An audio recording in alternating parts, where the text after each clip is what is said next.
Either way, we're going to get going.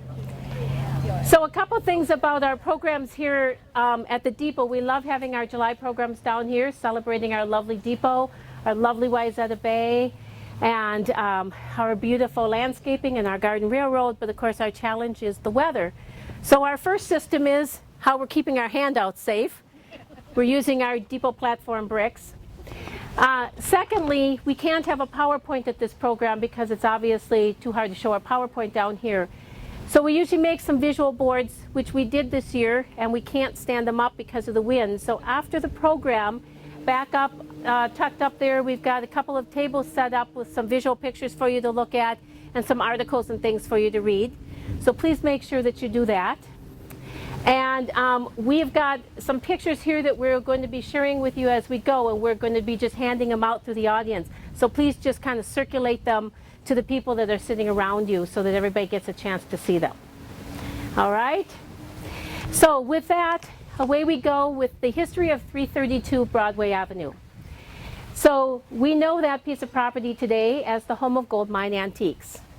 So our program tonight is not just talking about the history of gold mine, but actually the history of that property. And as those of you know that come to our programs on a regular basis, I like to take our stories as far back in history as we possibly can go. Luckily, with this piece of property, we get to go back all the way to 1854. Those of you that are regulars to our program, and if I was giving you a test right now, what happened in 1854? Wayzata was formed. That's the year Wayzata started. So we're going back to the very, very beginning of Wayzata. There's two people that are very involved with Wayzata in its very early first couple of years. One man named Oscar Garrison, a second man named Lucius Walker. Probably also familiar names to you. So let's imagine a little bit about what Wayzata was like in 1854. It's pretty hard for us to do, but can you imagine being one of the first 10, 15, or 20 people to arrive here? Everywhere you look in every direction, it's vegetation. And it's untamed vegetation, right? Because no one has done any clearing, any organizing of it. It's tangled roots, tangled limbs, lots of trees, lots of shrubs, lots of bushes. Not easy travel, especially by foot, which is the only mode of travel at that time. So very different from Wayzata today. No roads. There's maybe some paths, you know, because the Native Americans would travel the same path back and forth, back and forth. So there's some well-worn pathways. But there aren't paved roads. There aren't parking lots. There aren't buildings. There's a lot of tree seeds landing in my eyes, though. That I'm going to tell you. Okay. Oscar Garrison and Lucius Walker, in the very beginning, they pretty much owned most of this town, because they're the first two here. So here's a few things that happened. In the summer of 1854, Oscar Garrison begins thinking about planning the town of Wayzata. And he starts to lay it out, and he does what they call a plat. Everybody's probably familiar with that terminology.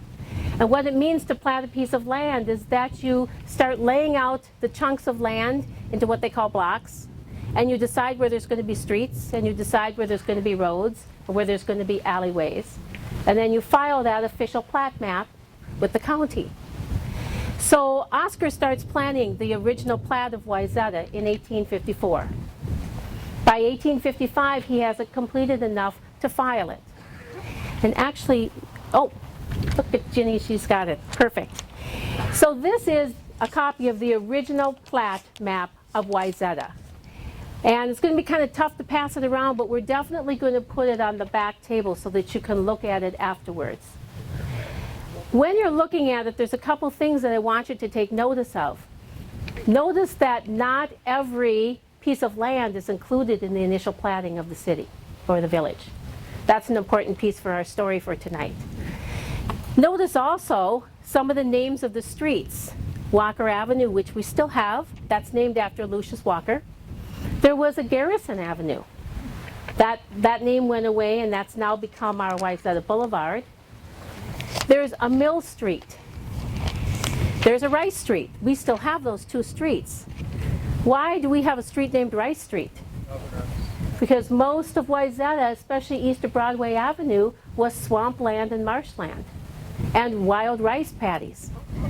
And they talk in some of the early writings about the wild rice paddies at the quote-unquote foot of Rice Street. That's how it got its name. How do you think Mill Street got its name? Random guess. There was a mill on it. So that's kind of where we get to start our story tonight, is with the fact that there was a mill on the property that we're talking about tonight. 332 Broadway Avenue. Gold Mine Antiques is there now. The first building on that property was a steam sawmill. We believe it was built by Oscar Garrison. Now, Oscar platted the first platting of Wayzata in 1855, and a couple things happened after that. On May 2nd of 1855, Lucius Walker decides he wants to be part owner of that mill. He's decided it's going to be a rather lucrative business adventure, and he and Oscar, I'm sure they did quite a bit of chatting about this, especially since they were some of the only very few people in town at the time, and they started thinking about what an advantageous location Wayzata was. Just like we know today, it's the first stop when you come west of St. Paul and St. Anthony at that time. Wayzata is the easiest place to get to. They know that if they can just get people here, people are going to have to come to Wayzata, at least to stop on their way getting on the Governor Ramsey, which was the first boat on the lake, and taking it across to Deep Haven or Excelsior, or some of the other communities that are forming at the same time. So the first business venture that the two of them enter into is this steam sawmill. They each own half of it. The second business venture that they enter into is they start a stagecoach service. And they name it Stages for Wayzata. And it runs Monday through Saturday. It leaves Wayzata on Monday morning. It travels all the way to St. Anthony, picks people up, drops people off, goes on to St. Paul. Of course, it takes them all day to make that trip, right? They stay overnight in St. Paul on Monday night. They get up Tuesday morning. They get back on the stagecoach and they come back to Wayzata. And they make the trip in reverse. And then Wednesday, they get up in Wayzata and they start the trip over back to St. Paul. Thursday they come back and they repeat the same thing on Friday and Saturday. So 6 days a week they're running the stagecoach service. Isn't that cool? That was quite interesting. So that's helping to bring some of our early people to Wayzata, at least visitors, even if they're not deciding to stay. They're at least stopping in Wayzata on their way through.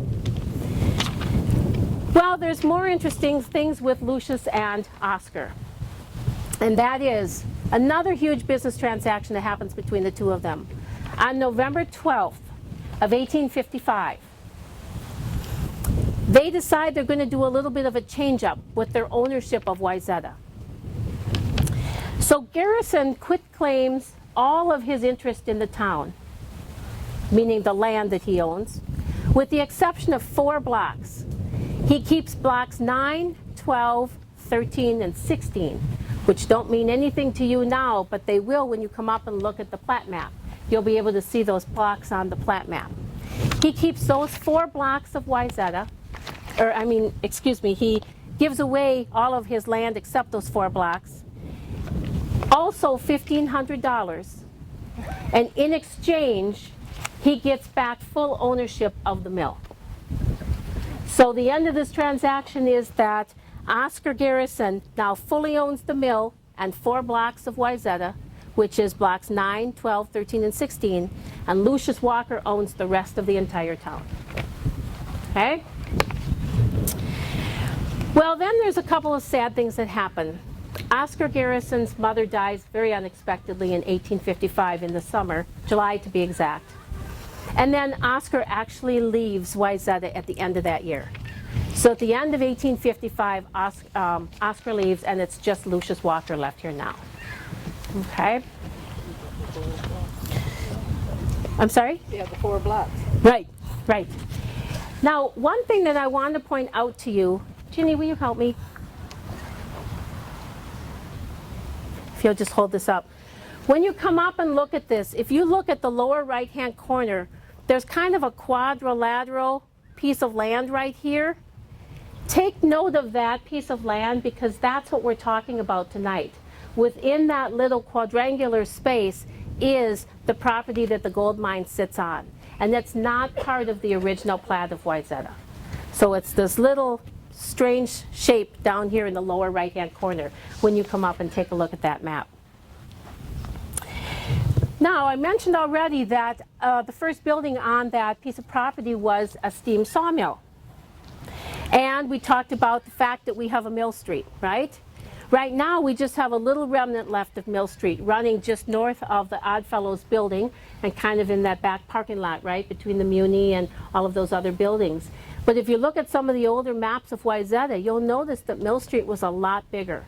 And it also kind of angled up at an angle and kind of joined in with Superior. So Mill Street used to look quite different from what we have left now. And just remember, there was a lot of swamp and marshland east of Broadway Avenue. And in fact, this is diverting a little off our topic for tonight, but in some of the early stories that we have of our early pioneers, the restaurants that sat where Chico's is today, there used to be a restaurant called the Bluebird Inn. She talks about they would stand out on the front porch and fish and catch fresh fish to serve that night for dinner. So that's how much water there was there, just to give you an idea that there actually was enough water to power these mills, at least for a short time. Now, back to 332 Broadway Avenue. The actual technical description of it is Block 1, Lot 13 and 14 of Stevens' second edition.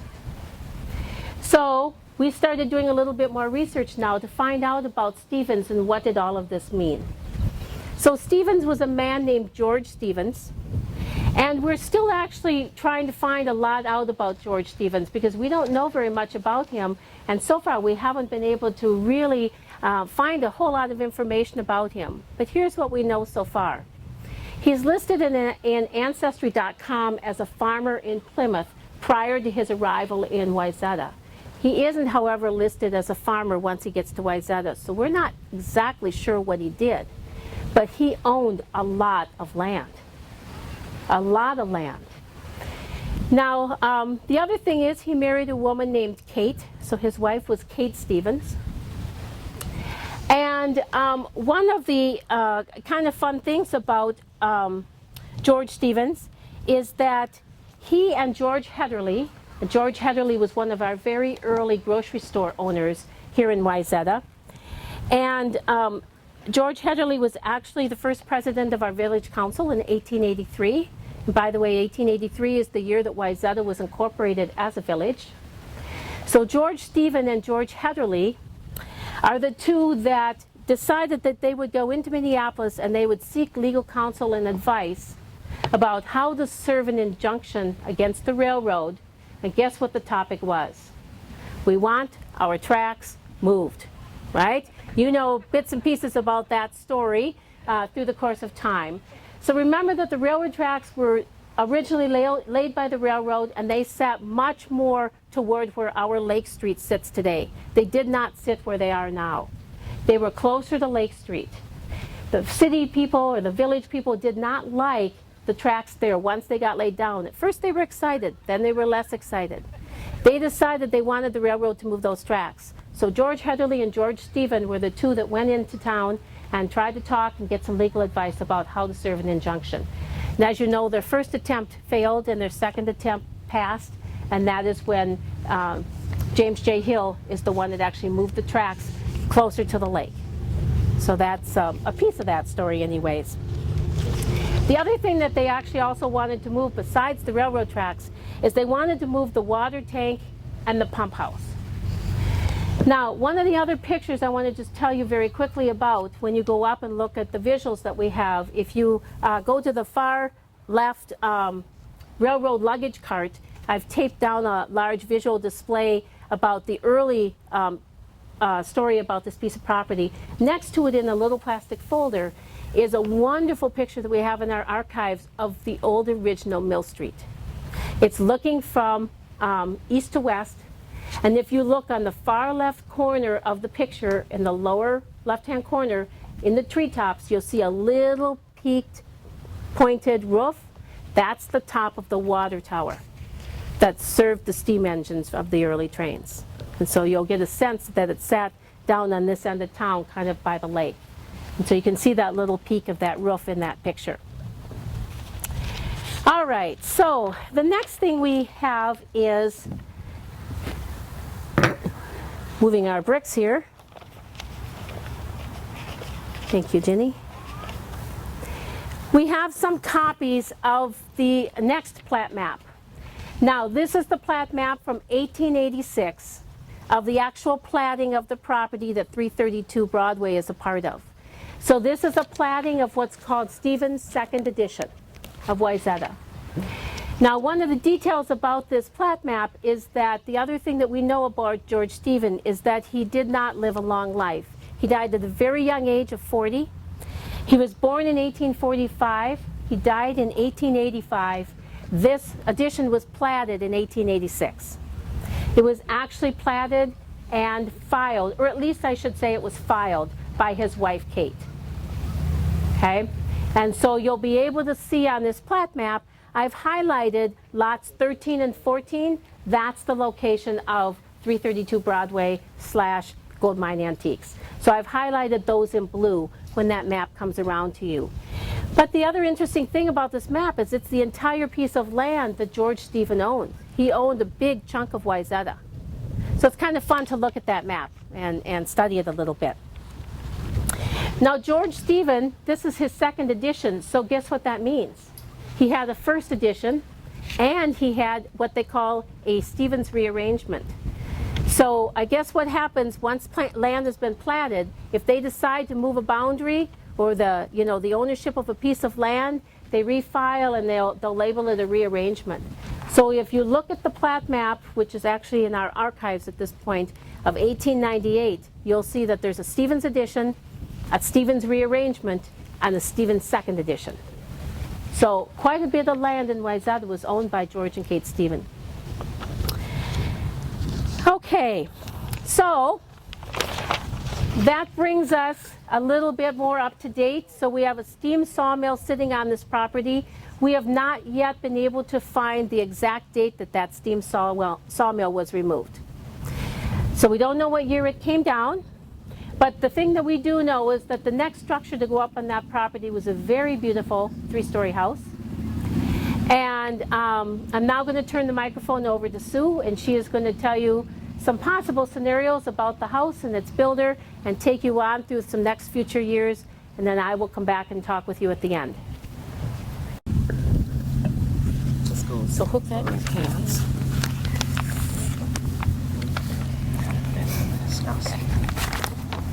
You're good. Okay. All right, I am going to go through 70 years pretty quickly, but here we are in the 1880s, and I'm going to get you up through the 1950s, where we get the people you know of as the gold mine. But some neat things did happen. One thing, I want to bring you in on a controversy, or at least 2 different stories. And you know, I kind of like teams, so I'm going to use this tree right here, and all the people here, even you guys right here, you're in what's called the Westervelt Contingency. And then over here from the camera on, we're going to have you be Braden people. Now, that doesn't mean anything to you, but let me tell you the story. I'm moving to the Braden group. Yeah, she's going to move to Braden. We have a couple conflicting stories on who built the house. So I call this the house that who built? Basically, we have 2 men who were contemporaries, who were in Wayzata in the mid-1880s, newly married, and they were carpenters. They began some large families and needed a big house. So how do we know who built 332 Broadway? Okay, what we do know, and we would love to see the abstract, because the abstract follows the property, who owns the property. It doesn't tell you who's building on it, necessarily, but it tells you who owned it. We would love to see the abstract, but we're unable to do that. But we do know some things. In 1887, there was a mechanics lien filed by the Gibson Lumber Company against owner Peter Westervelt. So something's happening in 1887 that's causing a lien, and usually lumber means house. So I'm thinking that perhaps 1887 or 86 was when that house was built, and perhaps by him. We also know a few other things, that wooden sidewalks were put on in 1887, and we have a photograph of a wooden sidewalk in front of that, 1898. So, but let me tell you why it's a controversy. You people who are the Edwin Braden people, Braden is a name that's been around Wayzata from the very beginning and is still now. And Robert Braden came with his family from Nova Scotia and went to Plymouth and raised 8 to 10 children there. And one of them was Edwin. And he married Alice Deal from Worthington, and he became the sheriff in 1885. So we know he's around here. We know that he's around here. Turn my notes. And we know for sure because of tax records and what's called the Woodman map that he did own the house in 1900.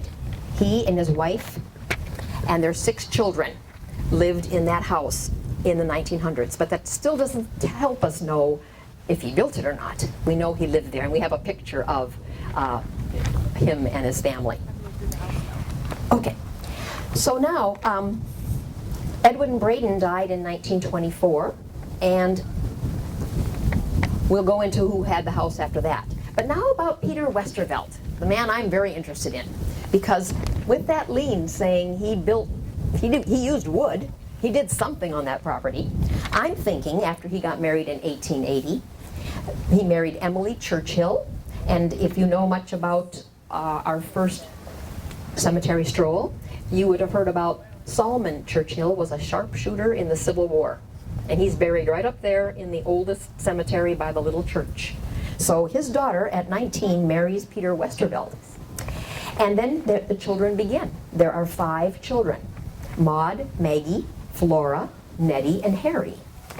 But between Maggie, who was born in 1884, and Flora, who was born in 1888, there also were 2 infants born to the family and that died and are buried again in the same old cemetery up there. We know from records that Wayzata City has of the first 70 burials in that cemetery, and the 2 infants were 2 of them.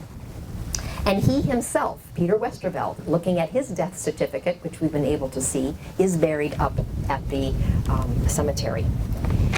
So the interesting story is that daughter number 3, who is named Flora, has told her grandson, who is resident of Wayzata and our Historical Society member, William Warner, that she was born on a kitchen table in that house on 332 Broadway that her father, Peter Westervelt, built. So there it comes down. I don't want to say from the horse's mouth, but it comes down from grandmother to grandson. And we do know that he did have some sort of lien on the property. So perhaps he built the house. But he did leave with his family by the 1900s. As you know, we check the censuses, and by 1900 he's living in Minneapolis in Ward 4 with his family. Can you just tell them that Flora's picture is on the back so they know to turn it over? Oh yes, if you have a picture of Mr. Westervelt, turn it over to see Flora. She's got a beautiful hat on, and she may have been born on the kitchen table. I just love that part. Okay, and then as we mentioned before, our tax records show that Edwin Braden and his family did own it from 1900 on. Let's get to the last part. Okay, with Edwin dying in 1924, we kind of skipped to the next owner. And this is, might say her name wrong, but someone help me if they ever knew her. But the next owner is Clara Guten. And she turned the home into a boarding house. According to Tony Fezer, he was one of our wonderful, unfortunately has died, 90-year-old men who had a great life in Wayzata and gave us so many facts and stories. He remembers seeing that house, and it had many, many rooms in it. Guten Mueller rented it to railroad workers. At the east end of that house, it's such a big house, was sometime used as the Bayview movie theater. Now these are things we've heard. We don't have exact substantiated reports on it, but this is what we've heard. In the upstairs, the Oddfellows used a meeting room before they got their building, which of course is right next door to this home that we've been talking about. 1926, there is a fire, and it's a big one. It's basically the east end of Wayzata. It's from that block east. And every building was affected, but the Oddfellows house and this home on 332 only got charred. It stayed standing, and both are able to be used and standing today. So, into the 40s, all we know is that a Frank Rosenkrantz Jr. owned it in 1944, Margaret Baldwin in 1949, and a Marie Anderson in 1950.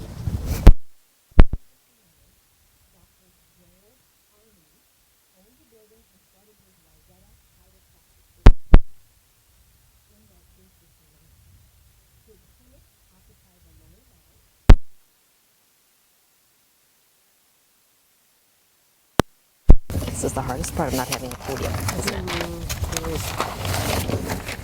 It's said here that there was coffee and donut holes served in that reception room. He had 3 treatment rooms. In 1961, he had plans to add on to the building, and the city council approved those plans. But he informed the council in May that he was dropping the project and moving into the Lathrop building. Maybe on Main Street near Olson's Bakery, we're not sure. So that brings us to the 1960s. And that means Joni's going to speak next, in a minute, about the gold mine, because that is when they begin. So I hope between the Braden families here and the Westervelts here, we're all in harmony, but I think it makes a great story. And if anyone can ever prove with documentation, I mean, I love the story and I believe it. But we would love the documentation of ownership if we could see the abstract, but we can't. So, okay, Joni, we're ready for you. Socializing. I know. Okay. Just a second, I gotta get our things put down. Bricked down, that's right. We may have to move to the... That's pretty good.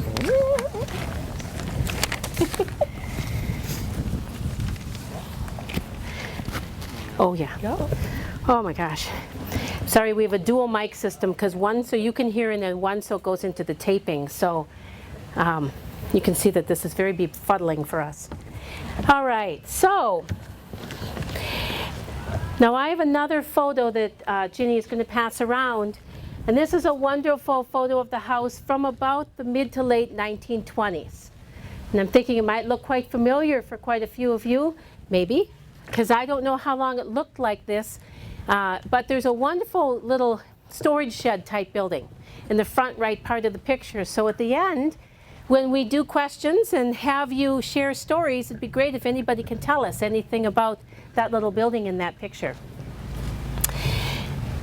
So those of you that attend our programs know that one of the things I love about our programs is that they're such a great way to celebrate the history of Wayzata.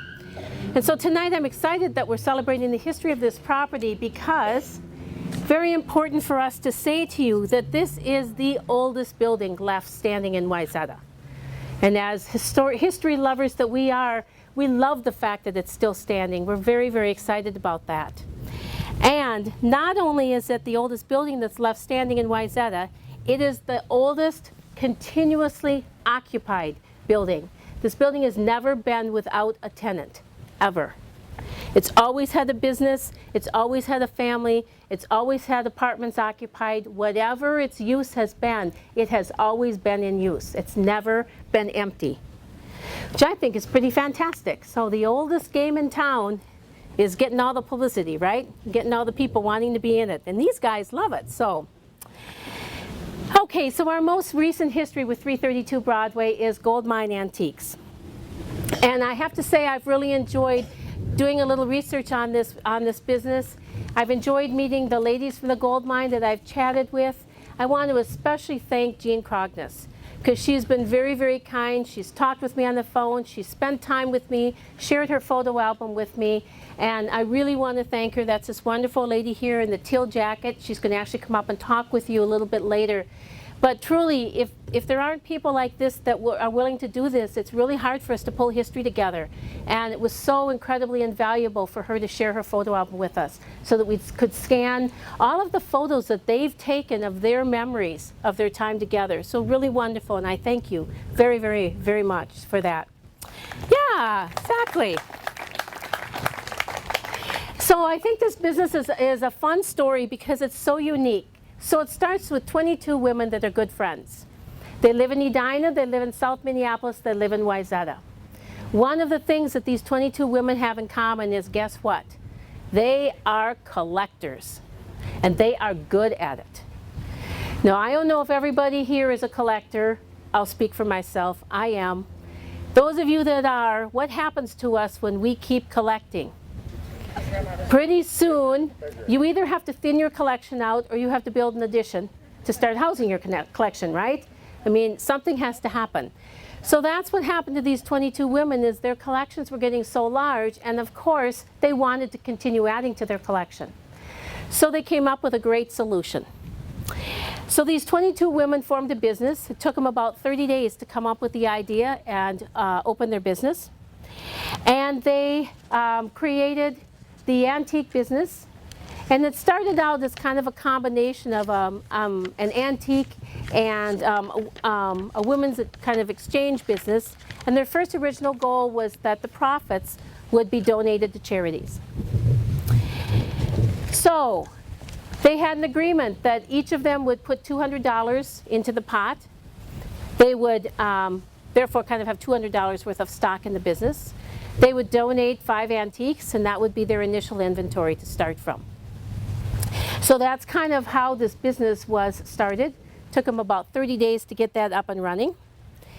And at this point in time, I'm going to let a couple of our friends from Goldmine Antiques come up and talk to you about their start of their business, how they moved into Wayzata, and kind of bring you up to date with a little bit of stories right from them.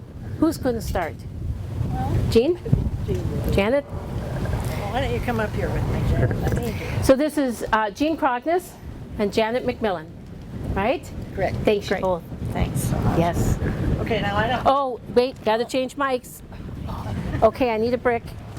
know that we need to look at the thing. I know, isn't it great? Okay, so you need to clip this. Do you have either a pocket or a waistband? right No, here. no, it has to be like in your pants. Yeah, right here. Oh, no. Yeah. Yeah, so